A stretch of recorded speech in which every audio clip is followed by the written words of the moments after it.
রাসূল সাল্লাল্লাহু আলাইহি ওয়াসাল্লামের মদিনায় আগমনের সময় সাহাবায়ে কেরাম কি বলে নবীজিকে স্বাগত জানিয়েছিলেন?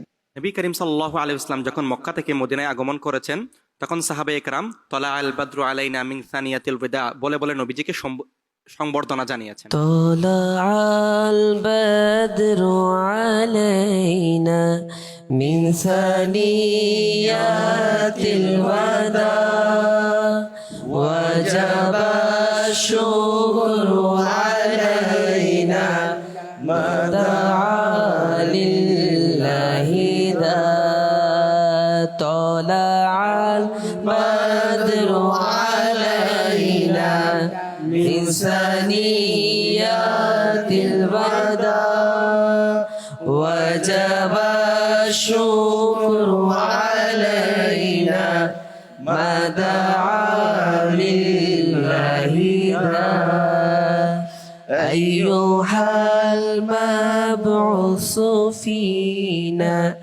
جئت بالأمر المطاع جئت شرفت المدينة مرحبا يا خير دار طلع البدر علينا من ثنيات الوداع وجب الشكر علينا ما دعا لله ذا মাশাআল্লাহ, ধন্যবাদ শাহের মহিউদ্দিন তানভীরকে। আপনার জবাব সঠিক হয়েছে।